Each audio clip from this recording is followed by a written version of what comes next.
Bonjour et bienvenue, c'est Darius de DK Astronomie, la chaîne de l'astronomie pratique où on parle de la pratique de l'astronomie. Dans cette nouvelle playlist dédiée à l'astrophotographie à l'APN, donc à l'appareil photo numérique, dans le premier épisode, on a parlé des trépieds. Non, pas ceux-là. Des trépieds un peu plus costauds, comme celui-là. Dans le second épisode, on est rentré dans le vif du sujet en parlant des APN. Et là maintenant, il est temps de parler de ce qu'on met sur notre APN, à savoir l'objectif. Puisque donc, à moins d'avoir un compact ou un hybride, enfin un bridge, sur les appareils photo réflexes et sur les appareils photo hybrides, on peut changer d'objectif. Et donc, l'idée de cette vidéo, c'est de parler de ces objectifs pour savoir quelles sont les caractéristiques qui nous intéressent en astrophotographie. Donc, sans plus tarder, c'est parti pour le générique.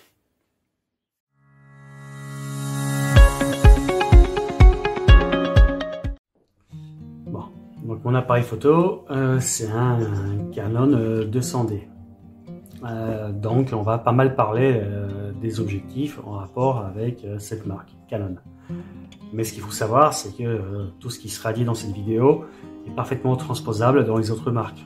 Donc quelle que soit votre marque préférée, que ce soit Sony, Nikon, Fuji ou je ne sais quoi, Olympus ou n'importe quoi d'autre. Tout ce qui va être dit sur ces objectifs reste parfaitement transposable. Ce qu'il faut aussi savoir, c'est qu'il y a des marques telles que Tokina, Samyang ou Tamron. Eux, voilà, ils sont pas liés à un constructeur particulier. En fait, ces mêmes objectifs, on les trouve pour différents appareils photo, qu'ils soient dans la marque Canon, Sony, Panasonic ou d'autres marques. Donc voilà. Ça, c'était la première chose. En fait, si vous avez autre chose qu'un Canon, rassurez-vous, cette vidéo va quand même vous concerner. Alors, maintenant, on va rentrer dans le vif du sujet. Quand on regarde les objectifs, la première chose qui nous vient à l'idée, la première caractéristique, c'est la focale. Voici mon petit Tokina F2. Alors F2 c'est l'ouverture, mais voilà, donc on va déjà parler de la focale. Donc lui, c'est un objectif zoom de 14 à 20 mm de focale. Donc lui, il va nous servir pour faire de la Voie lactée. Alors mon appareil photo, je l'ai eu d'origine avec cet objectif-là, qui est un 18-55 mm. Mais par contre, en termes d'ouverture, il est ouvert seulement à f4. Et en plus, en fonction de la focale, cette ouverture n'est pas constante. C'est en fait à 55 mm, l'ouverture diminue et on passe à une ouverture de f5.6. Alors, ces caractéristiques chez Canon sont écrites ici, le long. Et donc on voit que voilà. Donc il a une focale variable et une ouverture variable. Ce qui est généralement le cas de la plupart des objectifs. Après, ce Tokina, lui, il est à ouverture constante. C'est-à-dire que je sois à 20 mm ou à 14 mm, son ouverture maximale reste à f2. Donc ça, c'est une deuxième caractéristique, l'ouverture. Et cette ouverture, elle peut être constante, quelle que soit la focale, ou elle peut être variable. Alors évidemment, dans tous les cas, sur les objectifs d'appareil photo, on peut réduire cette ouverture. En fait, on ne peut pas, voilà, alors, quand je dis réduire, c'est en termes de passage de lumière. Alors, pour ceux qui ont vu ce petit setup, donc là, voilà, on a une caméra astronomique, là on a une cage avec un microfocuseur, Mais nous, ce qui va nous intéresser, c'est ce qu'il y a à l'intérieur. Et à l'intérieur, c'est juste un objectif d'appareil photo. Un Samyang 135 mm ouvert à f2. Donc c'est un objectif qui est très populaire dans le domaine d'astrophoto. Et pour cause, voilà, il a un piqué qui est vraiment excellent. Donc, quand on parle de piqué, on parle de qualité optique. Et donc c'est un objectif qui a une excellente qualité optique. Alors, habituellement, pour éviter de faire trop de poses avec mon appareil photo, c'est pour ça que j'ai remplacé l'appareil photo par la caméra. Mais à la base, si j'enlève ma caméra avec mon adaptateur EOS, à la base, c'est un simple objectif d'appareil photo. Et donc là, on voit qu'il est ouvert à f2. Voilà. Et là, je vais jouer sur l'ouverture. Donc il y a une petite bague. Et voilà. Donc là, je suis à f22. Donc forcément, donc, le nombre f22 voilà, laisse supposer une grande ouverture, contrairement à f2. Mais dans la réalité, c'est l'inverse. Plus le f est grand, plus l'ouverture pour laisser passer la lumière est petite. Donc à f22, l'ouverture, voilà, elle est ridiculement petite. Donc là, on voit le diaphragme. Et donc c'est un des paramètres influents sur le triangle d'exposition. Donc j'en ai parlé un petit peu dans la vidéo précédente sur les APN. Et grosso modo, voilà, pour avoir notre image sur notre capteur, on a 3 paramètres sur lesquels il faut jouer en mode manuel. Donc c'est l'exposition, donc les ISO, l'ouverture, donc là c'est l'ouverture du diaphragme. Alors si on met donc notre appareil photo sur une lunette ou un télescope, bah, l'ouverture sera fixe puisqu'elle sera définie par cet instrument. Le seul moyen de jouer sur cette ouverture, c'est en rajoutant soit un réducteur de focale, soit une barre-lot. J'en ai déjà parlé. Et le troisième paramètre de notre triangle d'exposition, c'est évidemment le temps de pause. Donc on comprend que plus l'ouverture sera petite, plus on va descendre dans les ISO, et plus il va falloir monter au niveau du temps de pause pour avoir la même quantité de lumière. Puisque donc grosso modo, la quantité de lumière qu'il va recevoir notre capteur dépend de ces 3 paramètres. Donc le temps d'exposition, les ISO, la sensibilité, et le troisième c'est l'ouverture.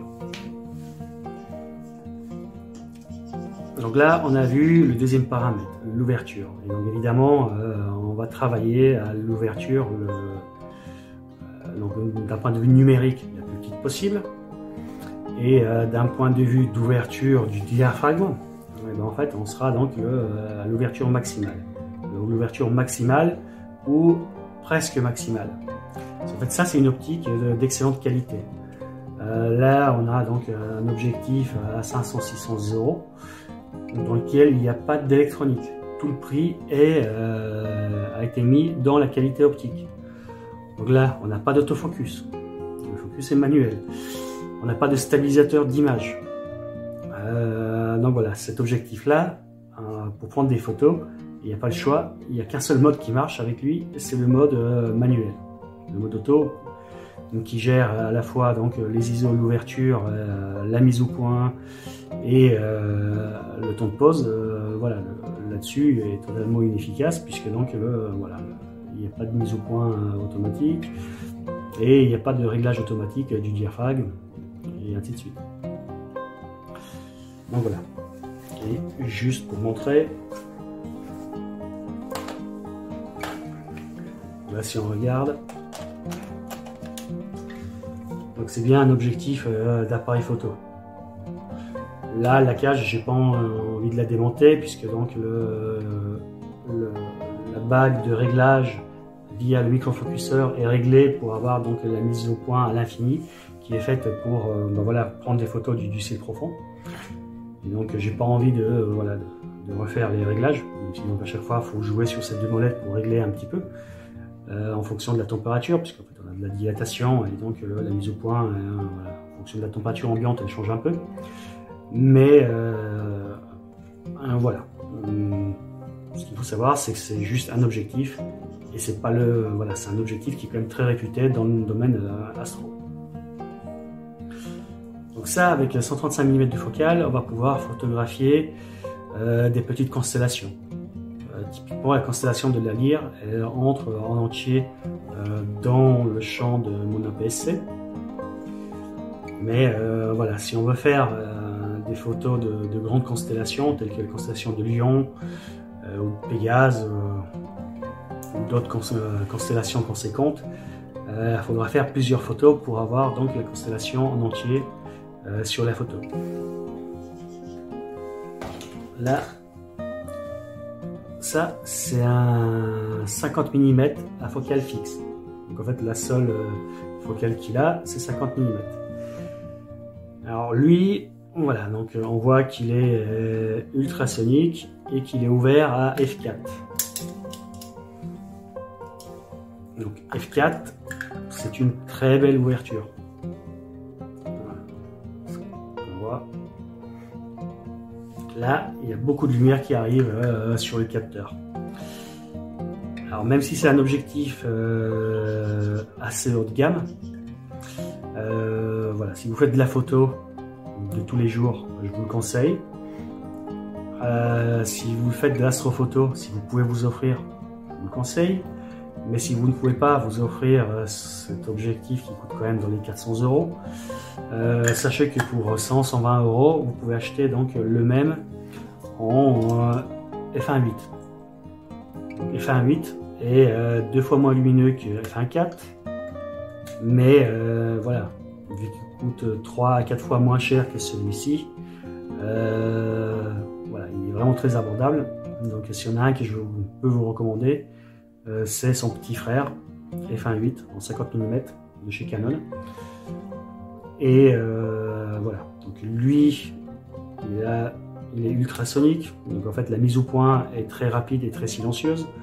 Donc quand on fait de la vidéo, c'est très bien, puisque du coup on n'aura pas le bruit de l'autofocus sur nos vidéos. Il a donc le petit bouton qui permet d'activer ou de désactiver l'autofocus. Donc ça, clairement, c'est des caractéristiques en astrophoto qui ne nous intéressent pas. Ça sert à rien d'avoir un autofocus ultra performant, ultra silencieux et ultra cher, puisque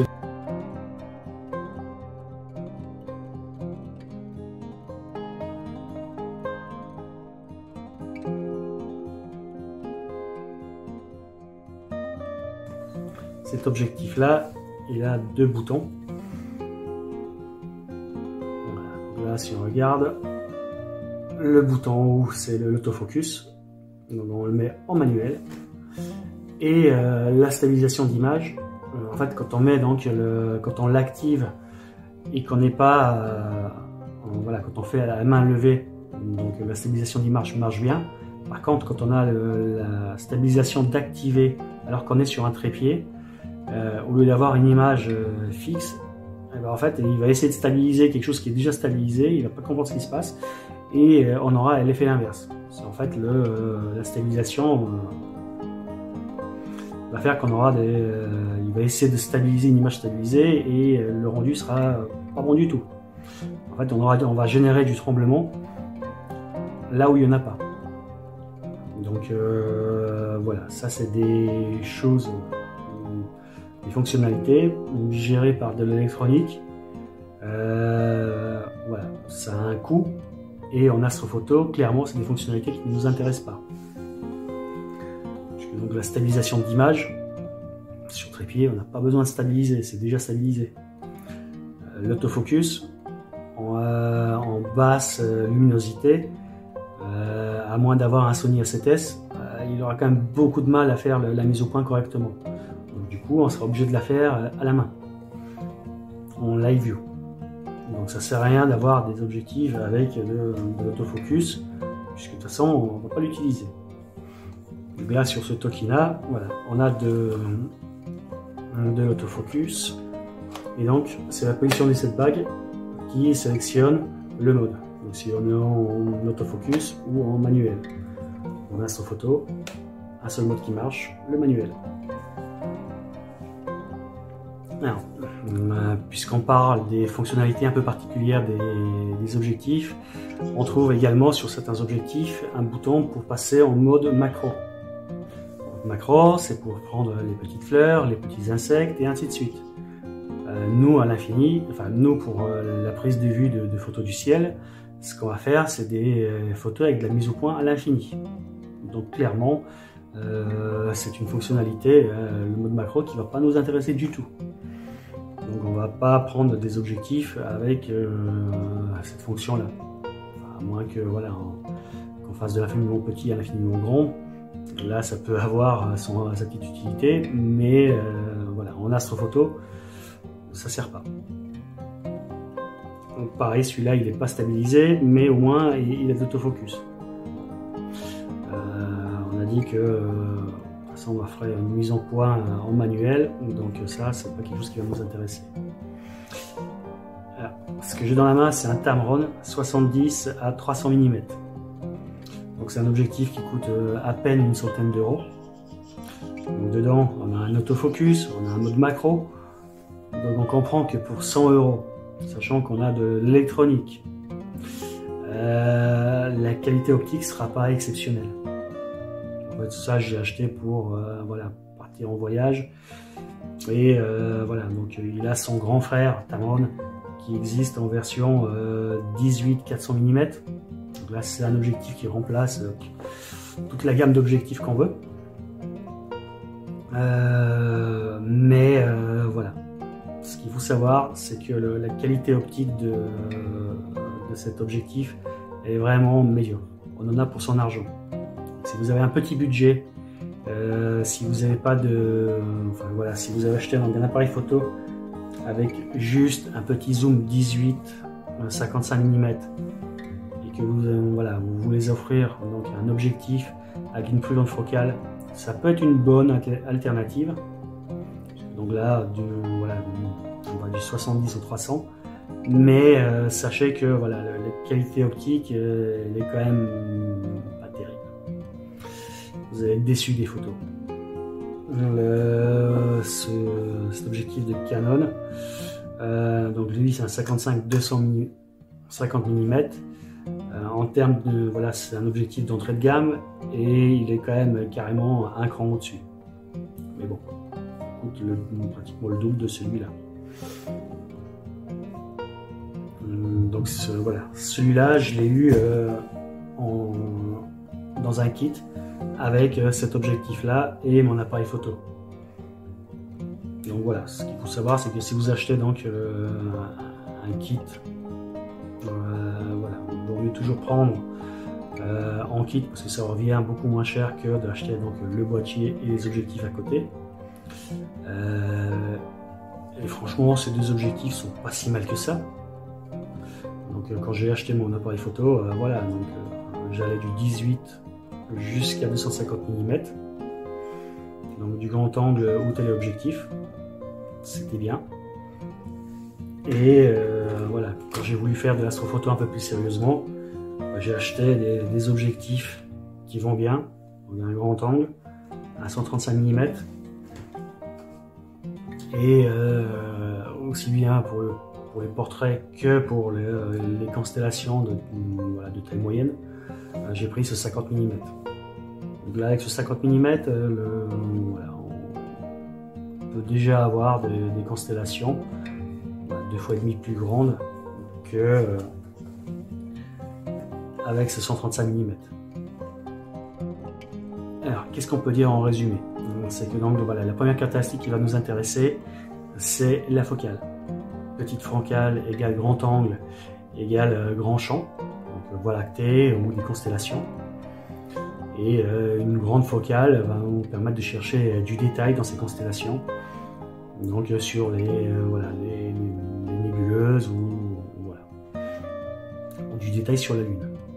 Deuxième caractéristique, c'est l'ouverture. L'ouverture, elle est primordiale puisqu'en fait, plus on a quelque chose petit, plus on aura rapidement de la lumière. Donc sachez que F2 c'est déjà bien. F2.8 c'est pas trop mal. F1.4 c'est très bien. Et F1.2 ça c'est le Graal. Mais plus vous allez avoir donc le F quelque chose petit, plus l'objectif va coûter cher. Parce que c'est compliqué à réaliser. Donc ça c'était la deuxième caractéristique, l'ouverture. Au final, c'est les deux choses qui nous intéressent. Après sur les objectifs, voilà, donc on a des focales fixes, des focales variables. Ça, peu importe. Forcément, une focale fixe sera plus performante qu'une focale variable, puisqu'elle est taillée pour une focale donnée. Alors que donc une focale variable, voilà, c'est un peu plus compliqué à réaliser. Et comme il y a le facteur coût qui entre en compte, voilà, en termes de qualité, voilà, une focale fixe sera toujours au-dessus qu'il y a un objectif à focale variable. Après, il y a les constructeurs offrent plein de fonctionnalités, telles que l'autofocus, la stabilisation d'image, le mode macro. Donc ça, si vous voulez des objectifs polyvalents, c'est des caractéristiques intéressantes. Mais en astrophoto, ces trois caractéristiques-là, elles ne nous intéressent absolument pas. On va systématiquement mettre l'autofocus en mode manuel, parce qu'en basse lumière, l'appareil photo a du mal à faire la mise au point. On va désactiver la stabilisation d'image, parce que sur le trépied, il n'y en a pas besoin. Et en plus, quand on l'active, au lieu d'avoir une image stabilisée, on aura une image qui va trembler. C'est paradoxal, mais c'est comme ça. Et le mode macro, bah voilà, nous, ce qu'on cherche, c'est une mise au point à l'infini, pas de près. Donc voilà. Après, voilà, plus on augmente la focale et l'ouverture, plus le prix grimpe en flèche. Et donc en astrophoto, s'il y a un objectif que je vais vous recommander, c'est ce Samyang 135 mm ouvert à f2. Voilà, dedans il n'y a pas de fioriture, il n'y a pas de gadget, il n'y a pas de voilà, il n'y a pas de mise au point, il n'y a pas de réglage de l'ouverture automatique, tout est manuel. Et ça tombe bien puisqu'en fait en astronomie de toute façon il faut qu'on fasse tout en manuel pour avoir les résultats qu'on veut. Et tout le prix a été mis dans la qualité optique. Et juste un petit détail, généralement sur cet objectif là on peut faire donc des photos parfaitement belles à pleine ouverture, mais voilà, si on veut avoir un petit effet joli sur les photos, donc des étoiles avec des aigrettes, donc le diaphragme, si on le ferme un petit peu, donc par exemple vous passez de f2 à f2.2 ou f2.8, là en fait le diaphragme, les 9 lamelles du diaphragme vont provoquer une petite aberration et donc ça va créer des aigrettes sur les étoiles. Et moi personnellement j'aime bien ça, voilà, visuellement c'est joli. Et sur d'autres objectifs tels que ce Sony F1.4, donc dans les coins on aura des étoiles un peu bizarres en forme d'Y, si jamais on fait donc des photos en pleine ouverture.